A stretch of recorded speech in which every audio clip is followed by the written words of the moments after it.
Ini adalah Suzuki Baleno dan banyak yang belum tahu nih. Jadi dari akhir tahun 2023 kemarin si Baleno ini dapat update ya, beberapa tambahan fitur baru. Tapi bahkan dari sebelum dapat update itu aja, menurut kita dia udah sangat-sangat menarik buat diperhitungkan karena harganya jauh banget lebih murah dibanding kompetitor-kompetitornya kayak Toyota Yaris, Honda City Hatchback atau Mazda 2 gitu. Nah, sekarang setelah dapat update, menurut kita dia jadi salah satu mobil paling worth it buat dibeli. Kenapa? Buat detail yang simak di review lengkap Suzuki Baleno.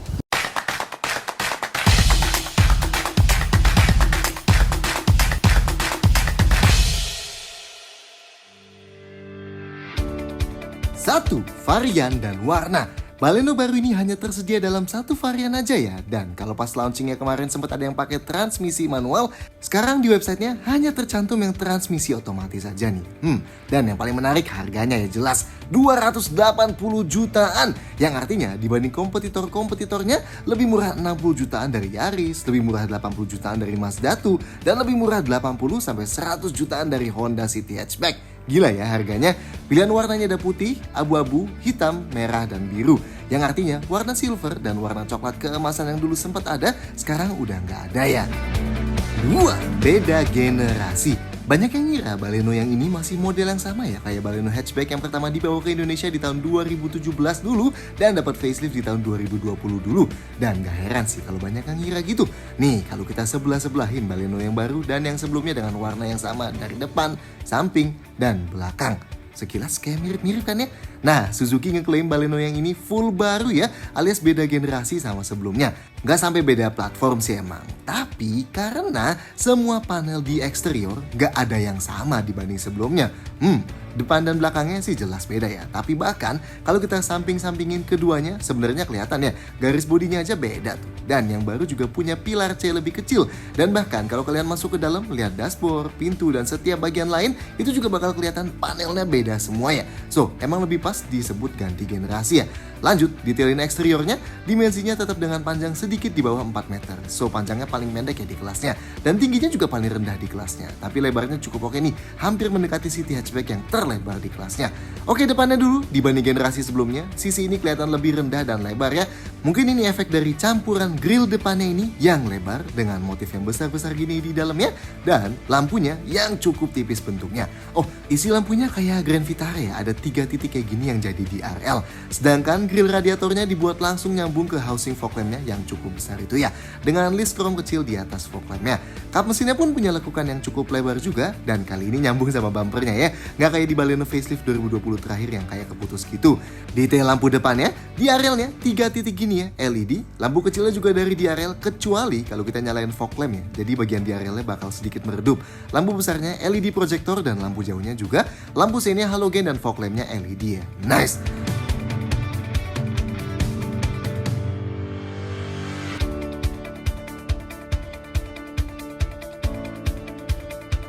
Sampingnya, bagian yang dibikin mirip sama generasi sebelumnya nih. Nah, ground clearance Baleno ini cukup tinggi ya, di 160 mm. Ya nggak setinggi crossover-crossoveran, tapi buat sebuah hatchback oke lah. Pilar A-nya dihitamin kayak Baleno sebelum ini juga, dan di jendelanya ada list chrome yang kali ini dibuat menekuk tajam ke atas ya di jendela pilar C-nya. Spionnya tetap pakai model yang bertengger di pintu, tapi kita suka nih dikasih lubang kecil gini di ujung bawahnya. Kelihatannya sih ini improvement dari generasi sebelumnya ya, yang suka banyak air netes nggak berhenti-berhenti dari karet spionnya kalau mobil habis dicuci. Handle-nya chrome, dan kalau kalian lihat cekokan handle-nya ini bentuknya juga beda ya sama generasi sebelumnya. Dan velgnya kayak gini, 16 inci dual tone, meski bentuknya kita kurang serks ya, agak kekasan mobil pasar India banget gitu. Tapi kali ini bannya bukan ban India ya, Goodyear Triple Max 195-55R16. Oke lah. Belakangnya, nah ini bagian yang kita suka nih, list chrome panjang di bagasinya kembali lagi ya. Dan kali ini beneran ada kamera ya di tengahnya, bukan cover hitam doang kayak di generasi sebelumnya. Lampunya yang modelnya kayak capitan kepiting itu juga ngasih kesan melebarnya dari belakang sini. Dan pintu bagasi yang tinggi juga sedikit ngasih kesan bokong yang lebih seksi. Meski emang pengorbanan di ruang bagasinya juga nanti kita jelasin ya. Ada tambahan reflektor horizontal di ujung kiri dan kanan, sedangkan bumper bawahnya full bersih ya, sewarna bodi, nggak ada hitam-hitaman. Ada spoiler mungil gini dan antenanya pakai model yang short pole gini. Sedangkan knalpotnya ngumpet di bawah kanannya. Detail lampu belakangnya, lampu malamnya LED kayak di ariel di depan, lampu remnya LED, lampu sein dan lampu mundurnya halogen, dan lampu nomor platnya juga sayangnya halogen ya.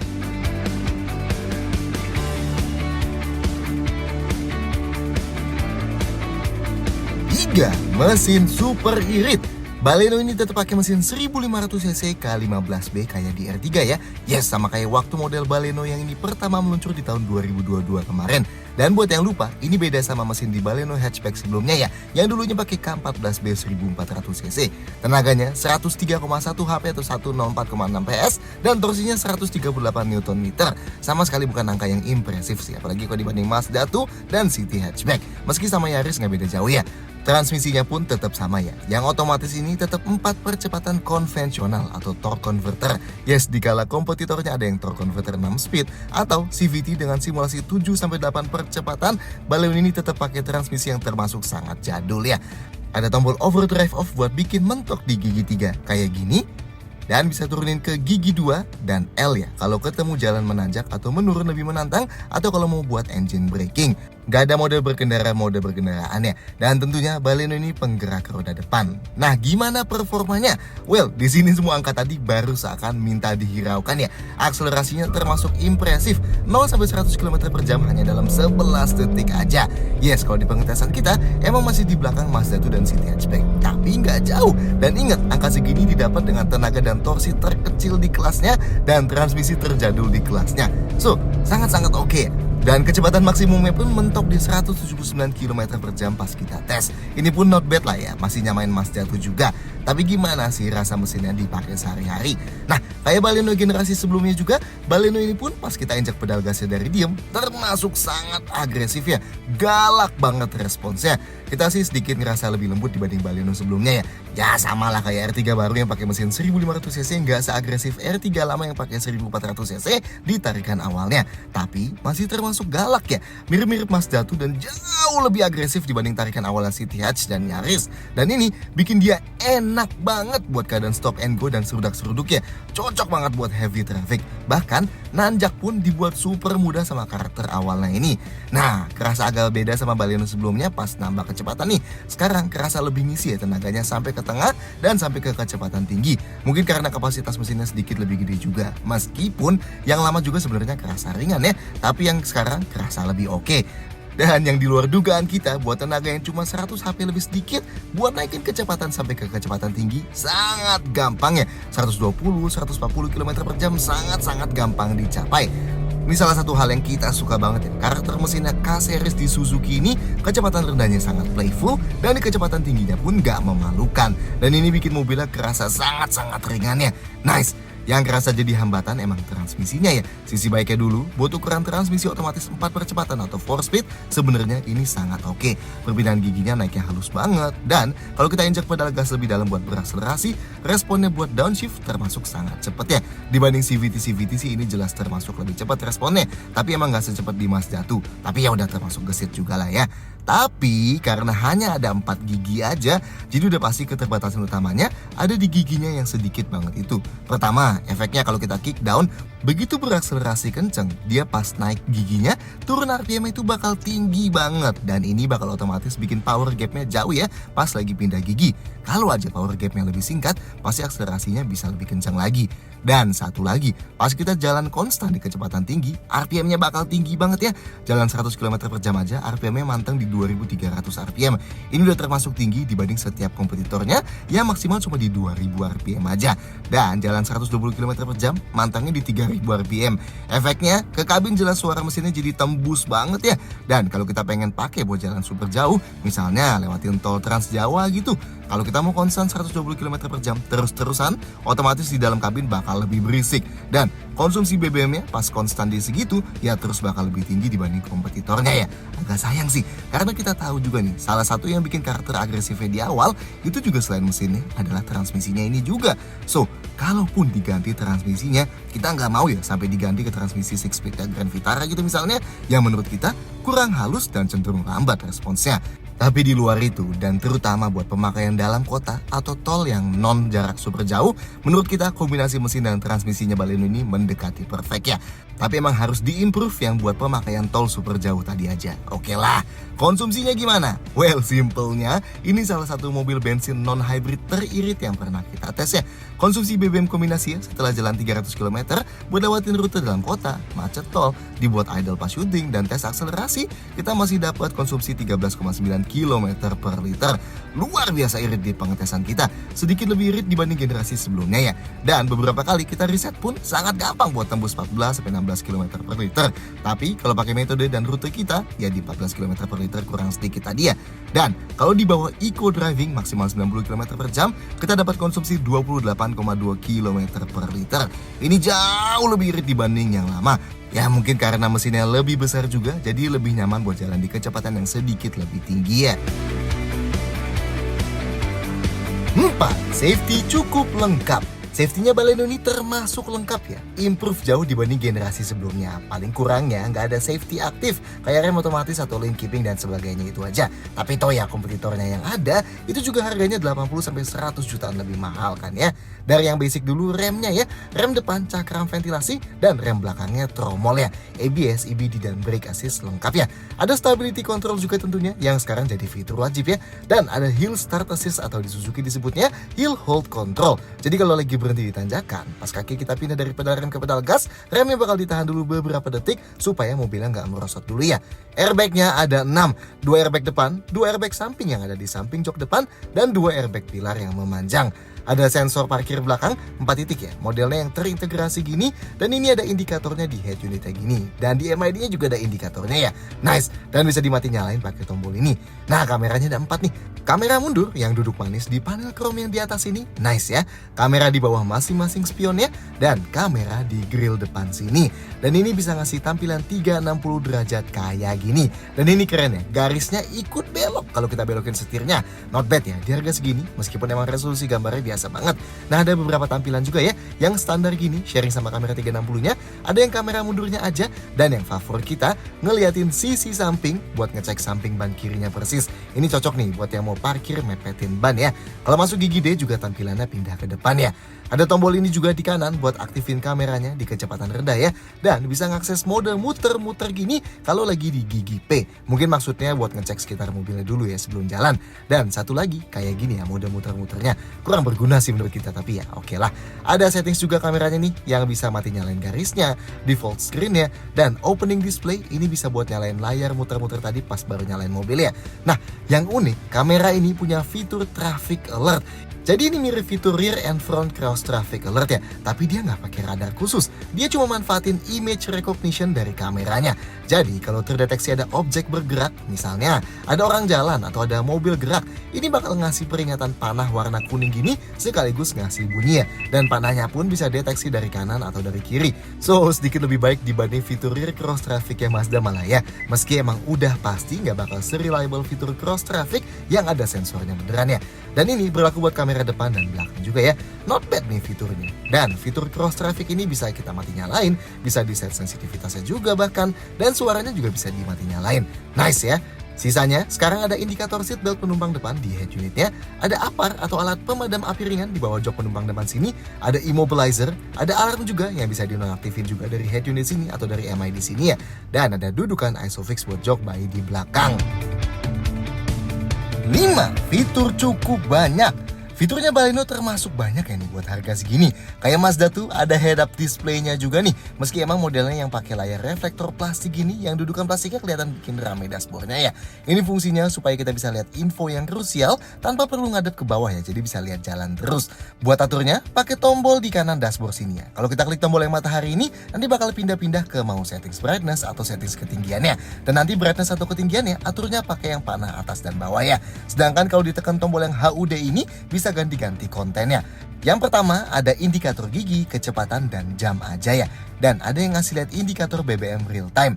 Terus ada yang ketambahan tachometer kayak gini. Nah ini juga bisa nunjukin indikator cruise control ya. Dan yang keren, kalau kita ubah-ubah AC-nya kayak kipasnya, temperaturnya, atau masukin ke mode AC auto, dia bakal nunjukin tuh infonya di head-up display-nya. Jadi pas ubah-ubah AC, kita bisa tetap fokus lihat depan ya. Nice! Dan bahkan head-up display-nya ini juga bisa nampilin warning yang muncul di MID juga. Misalnya lupa pakai seatbelt atau lupa turunin rem parkir. Ada beberapa pengaturan head-up display-nya juga di MID yang bisa diubah-ubah. Dan kalau kita tahan tombol HUD ini beberapa detik, dia bisa masukin layar HUD-nya ya. Misalnya kita pengen tampilan ke depan yang lebih bersih gitu. Lanjut, AC-nya auto climate control alias kita set suhu berapa, dan nanti kipasnya bisa nyesuaiin buat sampai suhu itu ya. Suhu paling dinginnya 17,5 derajat Celcius dan paling panasnya 32,5 derajat alias ada heaternya ya. Tentunya ada buat tarik angin ke kaki dan ke atas. Dan ada defroster kaca depan dan defogger kaca belakangnya. Dan yang jarang di kelasnya, di belakang ada ventilasi AC-nya ini ya, yang ada 2 flap buat atur ke kiri kanannya, tapi 1 ventilasi buat atur arah vertikalnya. Nice ya, jadi penumpang belakang lebih cepet nih dinginnya. Tapi tentunya ini baru nyala kalau AC depan nyala. Lanjut, inputnya di depan ada power outlet dan USB port Type A. Dan di belakang ada 2 USB port nih, 1 Type C dan 1 Type A. Not bad ya, sayangnya nggak ada wireless charger sih. Lampunya otomatis ya, nice. Dan kalau kita set lampunya ke auto, nanti begitu kita buka kunci mobilnya pakai remote di tempat yang gelap, lampu depan dan lampu belakangnya bakal nyala ya buat nyambut kita.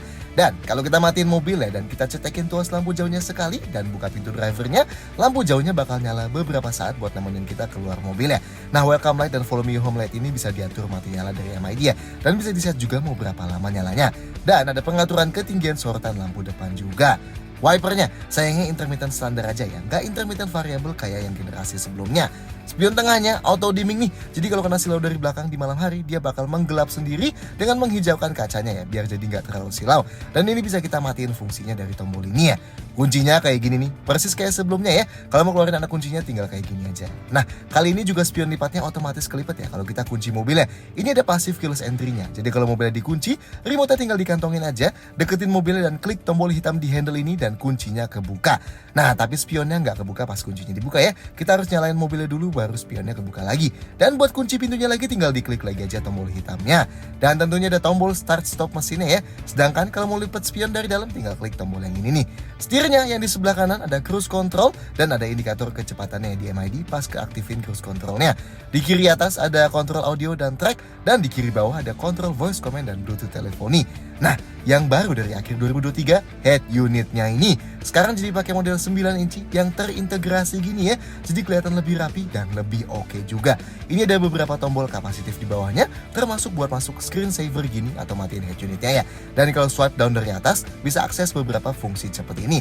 Nah, tampilan utamanya ini langsung ditunjukin beberapa widgets gitu ya. Yang kiri ada info teleponi, terus ada widgets media yang nunjukin media yang disetel sekarang, dan kalau digeser ke atas bawah, bisa ganti source-nya ya, dari CarPlay, radio, atau dimatiin medianya. Sebelahnya ada widget jam dan kalender, dan sebelahnya widget info mobilnya yang nunjukin konsumsi BBM dan sisa jarak berkendara, bisa digeser ke info kecepatan rata-rata dan total jam berkendara, atau buat buka dashboard gini. Dan tampilan widget ini bisa digeser-geser ya posisinya. Oke, ini ada wireless Apple CarPlay dan wireless Android Auto ya. Jadi yang pakai iPhone atau HP Android bisa proyeksiin HP-nya dan munculin tampilan yang lebih familiar gini di layar head unitnya tanpa perlu pakai kabel. Dan Anda bisa pakai aplikasi kayak Apple Music, Spotify, Google Maps, Waze, dan lain-lain. Tapi sayang aja nggak ada wireless chargernya ya. Jadi ujung-ujungnya pas koneksi ini kita harus tetap charge HP-nya pakai kabel. Oke lanjut, kalau mau ganti-ganti media bisa klik shortcut yang di bawah ini. Ada radio AM, FM, Bluetooth, USB, dan koneksi HP tadi ya. Kalau yang menu vehicle info ini kita klik, dia bakal masuk ke tampilan lebih detail lagi tuh ya. Ada grafisnya dan data lebih banyak dari kecepatan rata-ratanya. Dan kalau masuk dari konsumsi BBM, bakal masuk ke tampilan kayak gini nih. Dikasih lihat konsumsi BBM instannya. Plus, bisa lihat pakai model dashboard gini ya, kecepatan rata-rata bareng sama konsumsi BBM-nya. Lanjut, kalau masuk settingsnya, di sistem settings ada settings buat head unitnya dulu ya. Yang unik paling bisa set attenuate volume during reverse. Ini buat otomatis kecilin volume pas kita masuk gigi mundur ya. Dan di security ini kita bisa set pin buat head unitnya ya. Geser ke media settings, yang unik paling di balance fader bisa di set fokus suara ke driver atau ke belakang aja. Dan ada speed dependent volume control yang bisa bikin volumenya otomatis makin keras kalau kita jalannya makin kencang dan sebaliknya. Connectivity settings buat settings Bluetooth dan Wi-Fi. Dan vehicle info settings unik nih ya. Ada alert notification, alertnya pun bisa diatur ya, apa aja yang mau muncul. Misalnya, kita nggak pakai seatbelt, atau ada pintu kebuka sambil jalan, atau lupa nurunin rem parkirnya pas jalan, nanti bakal muncul peringatan kayak gini di head unitnya. Lanjut, di menu Vehicle Control ada setting-setting tambahan nih, yang sebenarnya ada juga di MID settingsnya ya. Anti-theft buat mati nyalain alarm, footwell light buat atur lampu penerang kolong kaki, door unlock buat set kalau kita klik tombol buka kunci di remote sekali, yang kebuka langsung semua kunci atau pintu driver doang, door lock buzzer buat mati nyalain bunyi bip-bip pas buka kunci, dan lane change winker buat aktifin one touch turn signal. Vehicle alerts ini warning yang biasanya munculnya cuma di instrumen cluster ya. Ini bisa kita lihat semua di sini. Nice ya ini head unitnya. Speakernya ada 6 ya, 2 speaker depan plus 2 tweeter, dan di belakang ada 2 lagi. Instrumen clusternya analog dengan MID full color 4,2 inci gini di tengahnya. Ada indikator pintu individualnya, dan kali ini ada animasinya nih ya. Misalnya kita lupa pakai seatbelt gitu. Di kanan atas ada temperatur, di bawah kanan ada odometer, trip A dan trip B yang aturnya pakai knob kecil di ujung kiri sini, dan pakai knob yang di atas kanan bisa atur brightness-nya ya kalau lampunya lagi dinyalain. Nah, buat ganti-ganti menu di tengahnya, klik knob yang kanannya. Menu utamanya ada layar BBM rata-rata dan real time plus sisa jarak berkendara, layar sejarah konsumsi BBM dan layar sejarah kecepatan rata-rata dan total jam berkendara, terus ada jam dan kalender, layar indikator G atau arah gerakan mobil, layar torsi dan tenaga real time yang bisa berubah-ubah kalau kita injek gasnya, layar gas dan pedal rem real time kalau kita injek pedal gas atau pedal rem, dan layar kosong.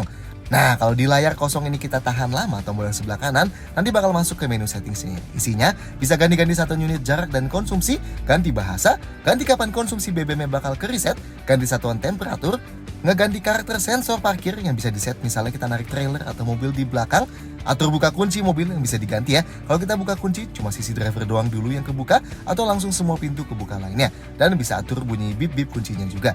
Bisa atur lampu di kaki kabin depan nyalanya ikut pas kita nyalain lampu, atau pas buka pintu, lampu yang ini nih ya maksudnya.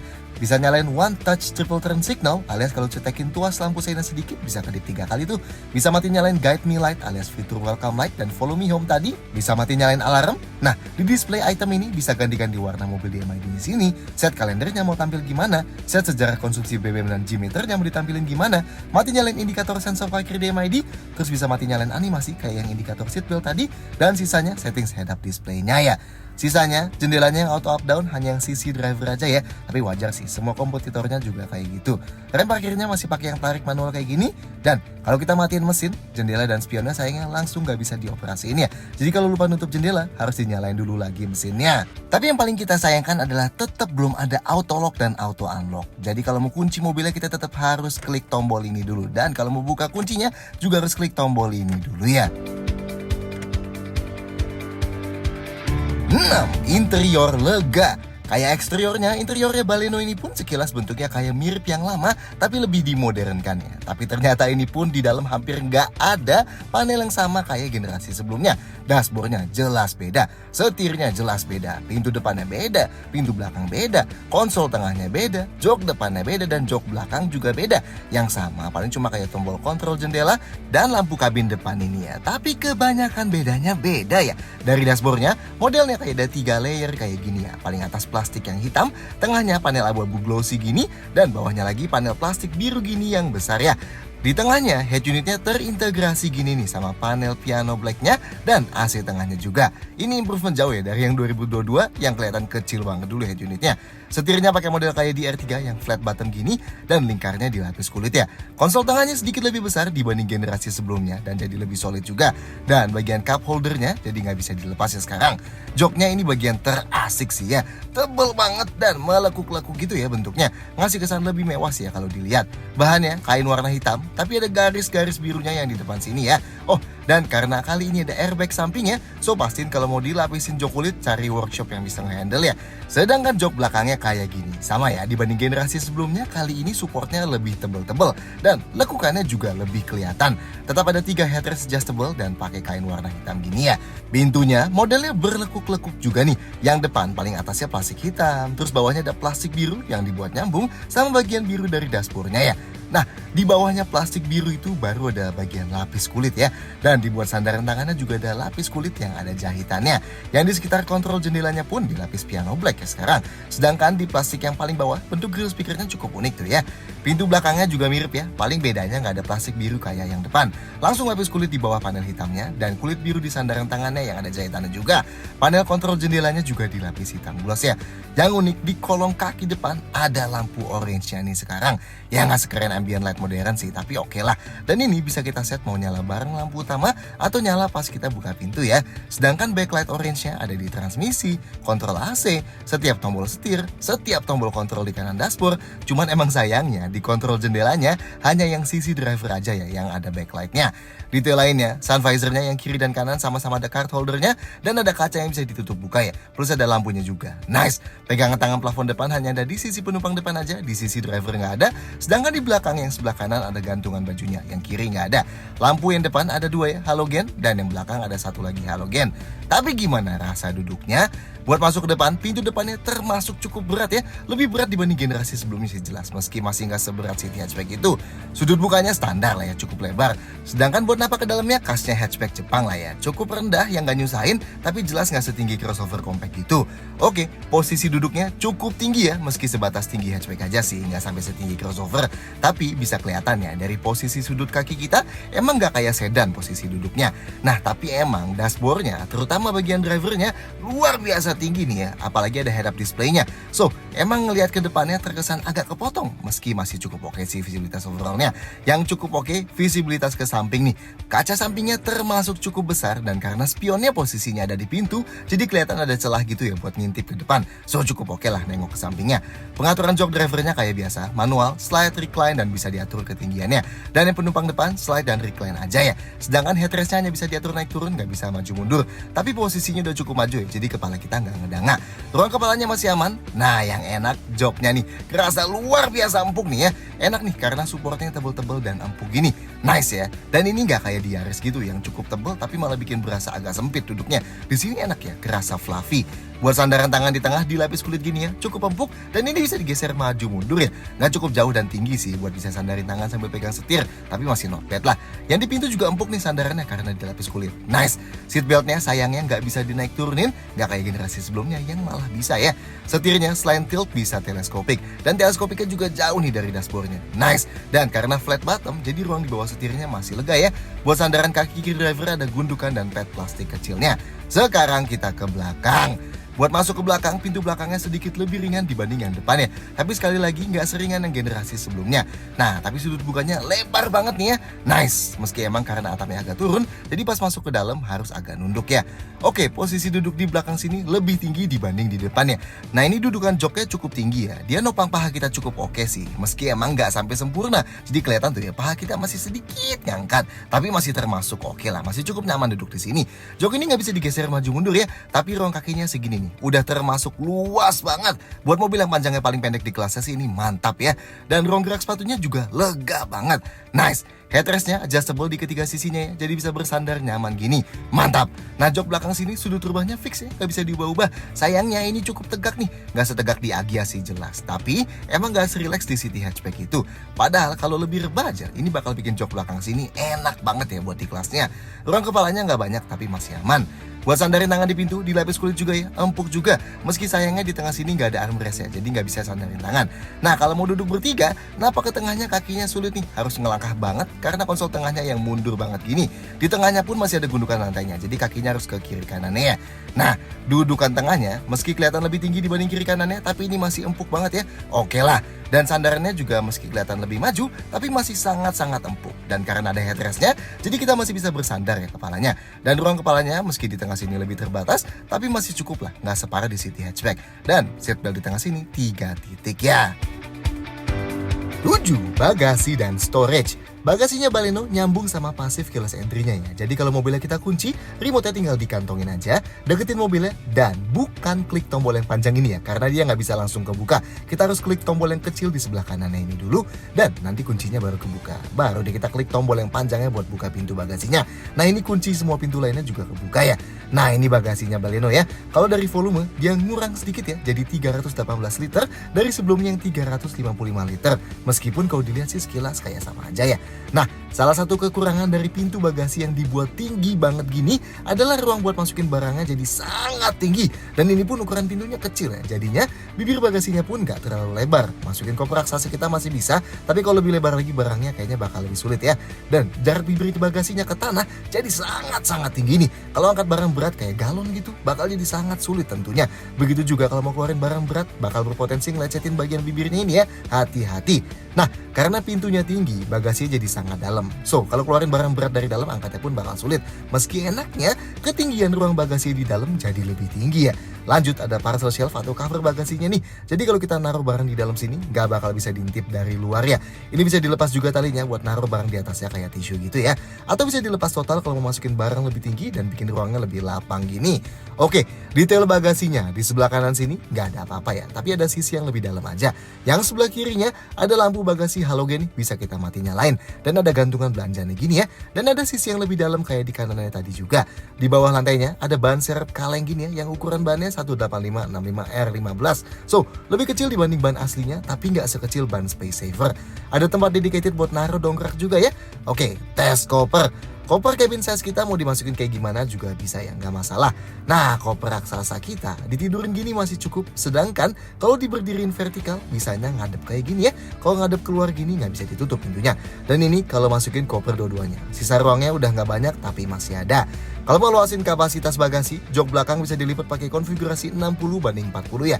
Pakai tuas di ujung sini nih. Kalau dilipat yang kanan, kita jadi bisa masukin barang lebih panjang sambil tetap duduk berdua di belakang. Dan kalau dilipat dua-duanya, kapasitas bagasi jadi jauh lebih besar gini ya. Tapi emang gundukan joknya tinggi nih. Jadinya kalau mau geser barang, harus diangkat dulu barangnya. Buat tutup pintunya, desain handle gini di sebelah kanan. Ini lebih solid ya dibanding di yang generasi sebelumnya. Tapi emang tutup pintunya pun jadi lebih berat ya. Dan buat kunci semua pintu lagi, tinggal klik tombol kecil yang di sebelah kanan tadi.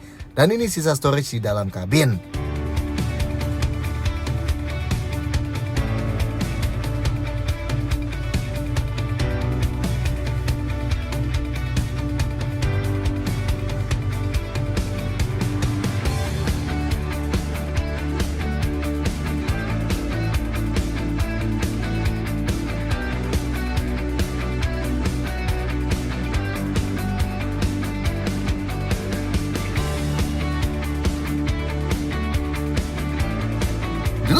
Kenyamanan dan handling. Dari kenyamanannya dulu, sebenarnya Baleno generasi sebelum ini pun rasanya udah termasuk di luar dugaan kita ya. Suspensinya cukup empuk dan nyaman buat harian, tapi buat dibawa gesit juga oke. Dan stabil di kecepatan tingginya juga not bad ya. Meski menurut kita emang gak se-refine dan senyaman city hatchback gitu yang emang umurnya pun waktu itu jauh lebih baru ya. Nah, yang ini tentunya diimprove ya, dan cukup jauh sih sebenarnya. Suspensinya dibuat jadi sedikit lebih empuk. Menurut kita karakternya cenderung lebih lazy atau lebih males ya dibanding generasi sebelumnya. Mungkin reboundnya lebih lambat. Nah, ini jadinya kalau lewatin jalan keriting yang panjang itu, di dalam kabinnya bakal kerasa lebih sedikit gerakan badan kita dibanding yang lama. Kayak kapal lebih besar gitu yang lebih mulus lewatin ombak-ombak gitulah ya, dibanding yang lebih mudah terombang-ambing. Dan emang kerasa sih ya di kondisi lain juga, kayak kena lubang, kena pisahan jalan. Overall, feel yang dirasa di dalam emang lebih empuk dan lebih nyaman. Dan emang selain dari suspensinya, ini juga kebantu juga sama joknya yang desainnya fluffy banget ini ya, bikin berasa lebih nyaman lagi. Dan refinementnya pun jadi jauh lebih baik ya. Kalau kena speed bump, sekarang lebih dep dibanding duk sebelumnya ya. Oke sih ya, bahkan kenyamanannya menurut kita sekarang jadi salah satu poin plus besarnya Baleno baru ini nih. Jauh lebih nyaman dibanding harga yang dikasihnya, dan bahkan menurut kita pun jadi yang paling nyaman kali ini di kelasnya ya. Nice ya. Di sisi sebaliknya, body roll pas kita menikung-nikung emang jadi lebih kerasa ya dibanding Baleno generasi sebelum ini. Kalau kita bilang Baleno generasi sebelum ini kerasa luar biasa gesit, yang ini jadi lebih kayak comfort cruiser gitu. Lebih oke buat jalan lurus yang panjang gitu atau yang belokannya sudutnya nggak terlalu tajam. Meski tetap sih ya, dimensi panjang 4 meternya itu juga tetap aja bikin dia lebih gesit dibanding kompetitor sekelasnya. Tapi setirnya jadi lebih oke nih rasanya. Baleno generasi sebelum ini yang pertama kali di tahun 2017 itu punya feel setir yang agak aneh ya. Jadi dulu feelnya agak berat, tapi kalau kita belokin banyak, terus pas setirnya dilepas, itu suka nggak balik lagi. Atau bahasa keren ya, returnability-nya nggak bagus ya. Lebih baik dibanding Ignis yang parah banget di masa itu, tapi tetap kerasa anehnya. Nah, di yang model facelift 2020 udah kerasa lebih baik ya steering returnability-nya. Setirnya lebih ringan dan kalau kita puter terus dilepas jadi lebih balik meski nggak sampai full banget. Nah, di yang generasi baru ini udah hilang total ya masalah ini. Steering returnability-nya udah oke banget. Diputer terus kita lepas dan digas dia bakal balik sampai full terus ya. Dan bobot setirnya pun kerasa lebih oke. Lebih berat dibanding yang sebelumnya, tapi bukan berat yang nyusahin ya. Masih tetap gampang banget buat football atau buat parkir gitu, tapi beratnya jadi kerasa lebih solid aja. Dan ini berasa banget pasti kecepatan medium dan tinggi ya. Jadi kerasa lebih stabil nih overall dan lebih mantap juga feel-nya. Di sisi lain, salah satu faktor yang bikin kegesitan berkurang ada di radius putarnya yang jadi lebih besar sekarang. Dari generasi sebelumnya yang cuma butuh 4,9 meter buat putar balik, sekarang jadi 5,1 meter. Tetap masih gampang, tapi cukup kerasa sih perbedaannya. Lanjut, faktor NVH atau Noise Vibration Harshness, suara dari luar kayak suara mobil gitu sekarang teredam jauh lebih oke ya. Sangat baik malah ini di kelasnya. So, pintu depan belakang yang lebih berat tadi kelihatannya bukan hiasan aja ya. Efeknya cukup berasa di dalam, berasa lebih tenang sekarang. Suara ban sebenarnya improve banget ya. Mungkin karena ban yang dipakai yang gak separah ban India yang di generasi sebelumnya itu. Tapi tetap sih, ini belum sebaik Mazda tuh gitu ya. Udah cukup oke, tapi pas 80-100an km per jam road noise-nya masih lumayan kedengeran. Suara mesin kayak yang kita jelasin di awal tadi, pas idle dan kecepatan rendah sampai medium itu improve sangat jauh ya. Jadi sangat tenang, terutama dari segi getarannya. Sekarang jadi minim getaran banget dibanding generasi sebelumnya yang pakai mesin K14B dulu. Nah, tapi di kecepatan tingginya, karena pakai transmisi 4-speed, jadi masih kedengeran ya. Wajar sih, 100 km per jam aja udah di 2300an RPM. Jadi emang dengungan mesinnya kedengeran tuh dibanding kompetitornya yang masih di bawah 2000 RPM. Meskipun dibanding generasi sebelumnya pun kerasa jauh lebih tenang juga ya. Terutama di getaran yang di kecepatan tinggi pun lebih minim kerasanya. Tapi tetap sih, kalau aja bagian ini diimprove lebih baik lagi dengan transmisi yang punya gigi lebih banyak dan tetap enak, pasti bakal lebih cocok buat comfort cruiser jalan jauh gitu ya.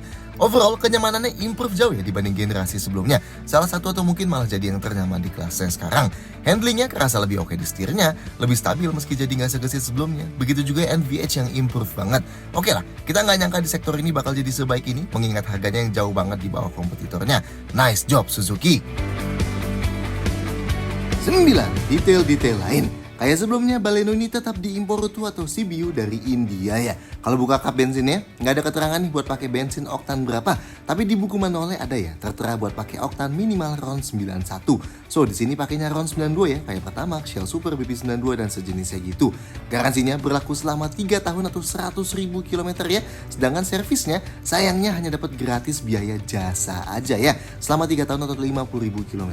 Jadi, spare partsnya masih bayar. Dan kalau cek di websitenya, jumlah yang perlu kita keluarin hingga 100.000 km buat maintenance itu sekitar 8,1 juta rupiah ya. Not bad sih sebenarnya, masih cukup murah.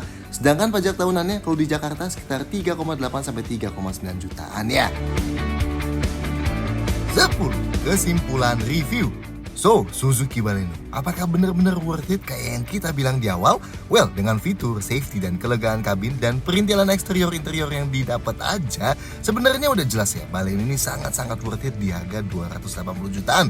Tapi yang kita nggak nyangka, ternyata mobil ini termasuk sangat nyaman, karena suspensinya oke banget buat harian, dan kekedapan kabin yang cukup oke. Mesinnya sangat-sangat agresif, dan performanya jauh lebih baik dibanding angka tenaga dan torsi di atas kertasnya. Dan konsumsi BBM-nya juga luar biasa irit ya. Yes, tentunya ada banyak kekurangan ya. Kayak misalnya kita sangat berharap ada transmisi baru supaya bisa jalan konstan lebih nyaman dengan RPM lebih rendah pas di kecepatan tinggi. Tapi kalau adanya transmisi baru itu bakal mengurangi rasa agresifnya sekarang ini, kayak di Grand Vitara baru, kita sih kayaknya bakal lebih tetap pilih pakai transmisi lama reliable ini aja dan nerima sedikit kekurangannya tadi itu. Dan yes, kita juga berharap sudut rebah jok belakangnya sedikit lebih rileks ya. Tapi dengan ruang kaki belakang yang didapat sekarang aja dan ventilasi AC belakang, sebenarnya udah bikin jok belakangnya Baleno ini lebih nyaman dibanding mayoritas kompetitor dan mayoritas 5-seater lain di harga segini. Intinya, jangankan di harga 280 jutaan, kalaupun Baleno ini harganya mirip Yaris, mirip Mazda 2 dan City Hatchback pun, sebenarnya dia masih termasuk sangat menarik buat diperhitungkan.